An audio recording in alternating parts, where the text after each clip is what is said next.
आज हम लोग एक्सरसाइज 3.2 चैप्टर 3 क्लास 12 करेंगे और आज का हमारा टॉपिक है ऑपरेशन ऑन मैट्रिक्स। ठीक है, पहला ऑपरेशन है दो मैट्रिक्स को ऐड कैसे किया जाता है। या ये मैट्रिक्स ए है 2x2 ऑर्डर की, एक मैट्रिक्स बी है ये भी 2x2 ऑर्डर की है। जब मैं ए प्लस बी करूंगा तो इसका पहला एलिमेंट इसके पहले एलिमेंट से ऐड होएगा तो कितना जाएगा 6, और इसका सेकंड एलिमेंट इसके सेकंड एलिमेंट R1 के एलिमेंट R1 से ऐड होंगे तो 2 + 6।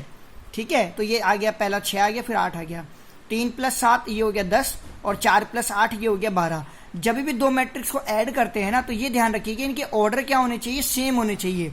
चाहे 2x2 की हो, ठीक है ना, चाहे 3x2 हो, दोनों 3x2 की होनी चाहिए। अब नेक्स्ट हमारा टॉपिक इसके बाद multiplication of A matrix bye scalar constant number. ठीक है ना, किसी भी मैट्रिक्स को अगर किसी भी कांस्टेंट नंबर से मल्टीप्लाई करते हो तो रिजल्ट क्या होता है। जैसे मैट्रिक्स ए है, जब मैं इसको के से इंटू करूंगा तो इसके सारे element A B C D चारों एलिमेंट को के से इंटू करना पड़ेगा। ठीक है, आगे बात समझ में। अब इसके बाद नेक्स्ट देखते हैं, हमारा नेक्स्ट टॉपिक क्या है, नेगेटिव ऑफ ए मैट्रिक्स। किसी भी मैट्रिक्स का नेगेटिव क्या होता है। जैसे ये मैट्रिक्स ए है, मैं अगर इसको -1 से इंटू कर दूंगा तो ये इसका नेगेटिव बन जाएगा। ये मैट्रिक्स ए थी, मैंने इसको -1 से इंटू कर दिया तो -a -b -c -d तो ये -a बन गई। ठीक है, नेक्स्ट बात करते हैं डिफरेंस ऑफ मैट्रिक्स। अब जैसे ऐड किया वैसे डिफरेंस भी करेंगे। सेम, पहला एलिमेंट पहले एलिमेंट से माइनस हो जाएगा, दूसरा एलिमेंट दूसरे एलिमेंट से माइनस हो जाएगा तो 5 - 1 4, 6 - 2 4, 7 - 3 4 और 8 - 4 कितना हो गया 4। इसमें भी माइनस करते समय आपके पास कैसा ऑर्डर होना चाहिए, सेम ऑर्डर होना चाहिए। डन। अब नेक्स्ट बात करते हैं properties of matrix addition. Addition में पहली प्रॉपर्टी है कम्यूटेटिव लॉ। कम्यूटेटिव लॉ तब अप्लाई होता है जब आपके पास दो मैट्रिक्स हो। एक मैट्रिक्स ए है जिसकी स्टैंडर्ड फॉर्म है aij, बी है जिसकी स्टैंडर्ड फॉर्म है bij। ठीक है, ये भी सेम ऑर्डर की होनी चाहिए। मैंने a + b करूं या b + a करूं आंसर सेम आएगा। अब a + b कर लो तो 1 + 5 कितना आएगा 6, 2 + 6 कितना आएगा 8, 3 और +7 करूंगा तो 10, 4 + 8 करूंगा तो 12। ठीक है, ये तो a + b की बात हुई। सेम जब मैं b + a करूंगा तो b + a करूंगा तो कैसे करूंगा, 5 + 1 करूंगा 6, 6 + 2 करूंगा 8, 7 + 3 करूंगा 10, 8 + 4 करूंगा 12। तो सेम आंसर आएगा। तो a + b बराबर b + a होने पर कम्यूटेटिव प्रॉपर्टी। एसोसिएटिव प्रॉपर्टी तब लगती है जब आपके पास 3 मैट्रिक्स हो। अब ये 3 मैट्रिक्स जब हम करेंगे तो a + b कर लो पहले, उसके बाद उसको c से प्लस करो, या पहले b + c कर लो उसके बाद उसको a से प्लस करो, आंसर सेम आएगा। देखो ये 3 मैट्रिक्स दे दी। अब a प्लस कर रहा हूं तो 1 + 5 कितना 6, 2 + 6 कितना 8, 3 + 7 10, 4 + 8 12। प्लस c करूंगा अब तो 6 + 2 करूंगा 8, 8 + 3 करूंगा 11, 10 + 4 करूंगा 14, 12 + 6 करूंगा 18। ठीक है, आ गया आंसर। अब आप ऐसे दूसरा वाला पार्ट कर लीजिएगा इसका, पहले b + c कर लेना उसके बाद a से प्लस कर लेना, सेम आंसर आपके आ जाएंगे। ठीक है, तो ये एसोसिएटिव प्रॉपर्टी ऐसे होती है। इसके बाद है एग्जिस्टेंस ऑफ एडिटिव आइडेंटिटी। ये मैट्रिक्स ए है, ठीक है, aij फॉर्म है इसकी। अब इसके अंदर मैं मैट्रिक्स जीरो मैट्रिक्स को ऐड करूंगा तो आपको पता है जीरो मैट्रिक्स का मतलब है उसके सारे एलिमेंट जीरो है। a + 0 करूं या 0 + a करूं आंसर तो मेरा मैट्रिक्स ए ही आना है ना। तो इसको क्या बोलते हैं, एग्जिस्टेंस ऑफ एडिटिव आइडेंटिटी। कि a + 0 करूंगा, देख लो आप 1 + 0 1, 2 + 0 2, 3 + 0 3, 4 + 0 4, तो ए ही आएगा मेरे पास आंसर। नेक्स्ट है इसके बाद अपनी नेक्स्ट प्रॉपर्टी है एग्जिस्टेंस ऑफ एडिटिव इनवर्स। मतलब मैट्रिक्स ए को जब मैं उसके नेगेटिव से ऐड करूंगा तो मेरा रिजल्ट क्या आएगा, zero matrix. a + minus matrix A या -a + मैट्रिक्स ए कर दूं तो जीरो आएगा। देख लो ये मैट्रिक्स ए है। अब इसका माइनस ए बनाने के लिए सारे एलिमेंट को माइनस से इंटू करना, -1 से इंटू करना पड़ेगा। -1 -2 -3 -4। अब इनको प्लस कर लो, 1 - 1 0, 2 - 2 0, 3 - 3 0, 4 - 4 0। ठीक है, इसके बाद बात करते हैं हम properties of scalar multiplication of A matrix. ठीक है ना, कि आप किसी भी मैट्रिक्स को, ठीक है ना, उसके एडिशन को अगर आप किसी कांस्टेंट नंबर से मल्टीप्लाई कर लो तो क्या होता है। ये मैट्रिक्स ए है, ये मैट्रिक्स बी है। डन।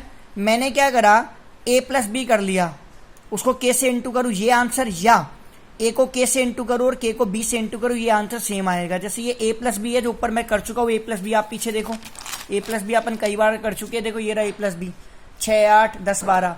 अब मैं जरा इसको 2 से इंटू कर लूँ, 2 से इंटू करूंगा तो सारे एलिमेंट इंटू जाएंगे, 2 से 12 16 20 और 24।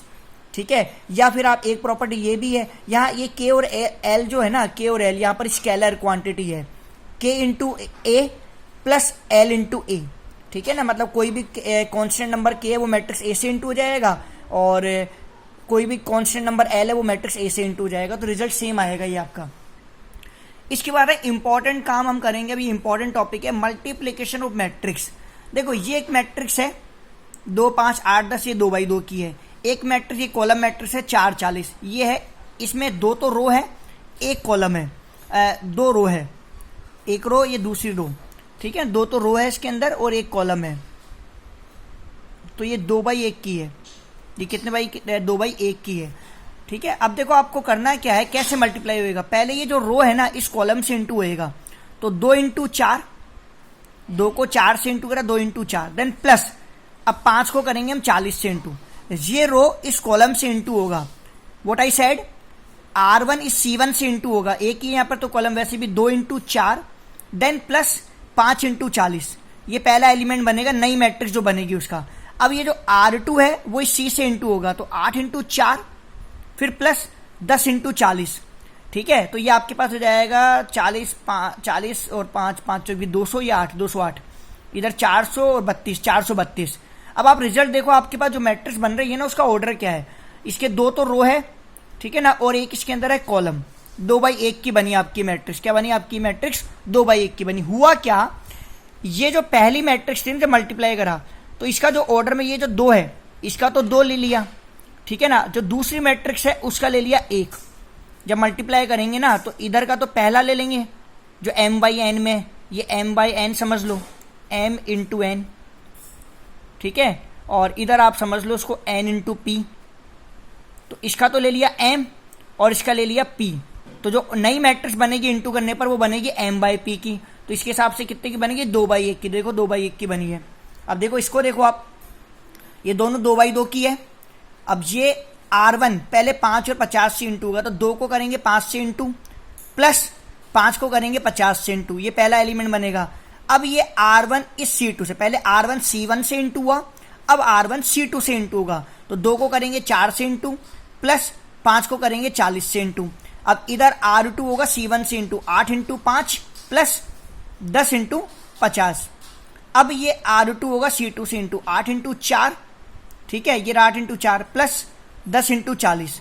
अब इसको सॉल्व करने पर आपके पास ये रिजल्ट आ जाएगा। अब यहाँ पर तो क्या है, ये भी 2x2 की, ये भी 2x2 की, तो बनने वाली भी 2x2 की होगी, ठीक है ना। ये एक इंपॉर्टेंट रिजल्ट बता रहा हूँ जो आपको 1 नंबर के लिए आएगा। ये मैट्रिक्स A थी m/n ऑर्डर की, ये मैट्रिक्स B थी n/p ऑर्डर की। जब इनको मल्टीप्लाई करेंगे ना AB, तो एक मैट्रिक्स बनेगी, C नाम दे देता हूँ। C का ऑर्डर क्या होगा, इसका तो ले लो m और इसका ले लो p, ये बनेगी m/p की। तो ये 1 नंबर में आपसे क्वेश्चन पूछेगा, ठीक है ना। आई बात समझ में। अभी थोड़ा सा एक बुक से जरा देख लेते हैं, मल्टीप्लिकेशन का ही टॉपिक है आपका, ठीक है ना। देखो मल्टीप्लिकेशन, ये पेज नंबर आपके पास बुक में 75 मिलेगा। यहाँ पर रिमार्क दिया है, यहाँ पर रिमार्क आपको जो दे रखा है ना, इसमें ये बताया है कि हमेशा ऐसा जरूरी नहीं है कि AB को मैं AB इंटू करूँ, मतलब A इंटू B करूँ या B इंटू A करूँ, वो हमेशा बराबर आए। आप देख लो एग्जाम्पल, ये मैट्रिक्स A है, ये मैट्रिक्स B है, यहाँ पर जब AB और BA को सॉल्व करा गया तो बराबर नहीं आया। देखो क्यों नहीं आएगा, यहाँ पर जो A इंटू B करूँगा तो इसका ऑर्डर देखो क्या है, इसका ऑर्डर है 2 रो है 3 कॉलम है, और इधर की बात करता हूँ तो यहाँ पर 1 2 3 रो है और कितने कॉलम है, 2 कॉलम है। जब मैं AB करूँगा, AB जब मैं क्या करूँगा AB, तो यहाँ से आएगा 2, यहाँ से आएगा तो 2, वो तो बनेगी 2x2 की मैट्रिक्स। क्या बनेगी, 2x2 की। लेकिन जब हम बात करेंगे BA की, हम बात करेंगे BA की, तो BA में B पहले लिखेंगे ना, तो फिर इधर से लेंगे 3 और उधर से भी लेंगे 3, तो बनेगी 3x3 की मैट्रिक्स। तो आप बताओ खुद ही, एक 2x2 की मैट्रिक्स 3x3 की मैट्रिक्स के बराबर नहीं हो सकती ना, तो ये हमेशा ऐसा होगा नहीं। आप देख लो इसने सॉल्यूशन भी वही कर रखा है, यहाँ बनी 2x2 की, यहाँ बनी 3x3 की, तो बराबर तो नहीं है ना ये, ठीक है ना। अब इसके बाद देखो एक चीज और है, यहाँ देखो इसके बाद नेक्स्ट टॉपिक क्या दिया है, दिस डज नॉट मीन्स कि AB और BA हमेशा बराबर नहीं होते हैं मैट्रिक्स A और B के लिए। देखो यहाँ पर मैट्रिक्स A, यहाँ पर मैट्रिक्स B है, ठीक है, यहाँ मैट्रिक्स A है, यहाँ मैट्रिक्स B है, 2x2 की, भी 2x2 की है। इसका AB करा और इसका B है, मतलब AB करा एक बार, A को B से इंटू करा और एक बार B को A से इंटू करा, तो आंसर आ रहा है बराबर, आंसर आ रहा है बराबर। इसने क्या मेंशन करा है, multiplication of diagonal matrix. Diagonal matrix वो होती है जिसके डायगोनल पर आने वाले एलिमेंट तो जीरो नहीं होते, बाकी सारे एलिमेंट जीरो होते हैं। Multiplication of diagonal matrix of same order will be commutative. तो ये एक इंपॉर्टेंट रिजल्ट है कि डायगोनल मैट्रिक्स जब होगी सेम ऑर्डर की तो उनका ए बी और बी ए बराबर आएगा, तो उसका मतलब वो कैसी होगी, कम्यूटेटिव होगी। इसके बाद एक टॉपिक और देखो, zero matrix as the product of two non zero matrix.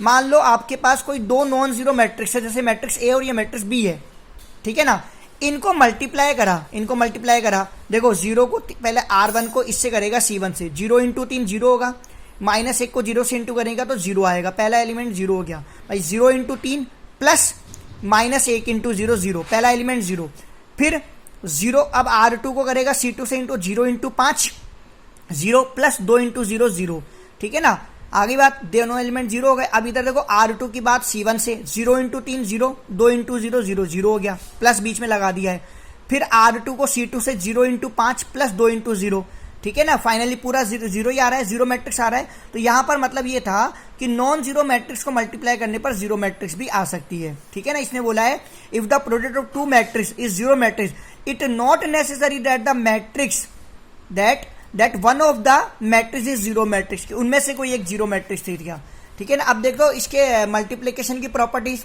Associative low, commutative तो ऊपर बता ही दिया मैंने कैसे केस में होगा।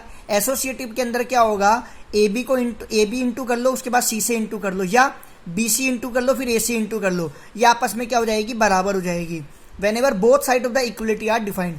अब डिस्ट्रीब्यूटिव लो क्या होता है कि बी प्लस सी को ए से इंटू करो तो आपका आंसर क्या आएगा, ए बी प्लस ए सी, या तो ये सॉल्व कर लो या ये सॉल्व कर लो, बराबर होगा, ठीक है। इसके बाद है ए प्लस बी इंटू सी करो, ठीक है ना, या मतलब ए प्लस बी कर लो, फिर उसके बाद सी से इंटू करो, या ए सी प्लस बी सी कर लो, सेम आंसर आपके आ जाएंगे। इसके बाद है the existence of multiplicative identity, ये एक आइडेंटिटी मैट्रिक्स है, आइडेंटिटी मैट्रिक्स अगर 2x2 की बात करूं तो वो होती है 1 0 0 1, और 3x3 में 1 0 0 0 1 0 0 0 1। आई इंटू ए करूँ या ए इंटू आई करूँ, ये हमेशा ए के बराबर आएगा, इंपॉर्टेंट है ये, ठीक है, इंपॉर्टेंट है, इसको एज ए फॉर्मूला ही आप याद करके रखना है, ठीक है ना। आई होप सारी प्रॉपर्टीज हो गई है, ठीक है ना, मैं भी एक बार चेक कर लेते हैं, हाँ बिल्कुल सारी प्रॉपर्टीज हो गई है, एक बार और देख लेते, यहाँ कुछ रह गई है तो नोट्स के अंदर, ठीक है, डन, सारी प्रॉपर्टीज हो गई। आई होप आपको समझ में भी आ गया होगा। अगर आपको मेरा वीडियो पसंद आए तो मेरा चैनल लाइक करें, चैनल को सब्सक्राइब करें। Thanks for watching my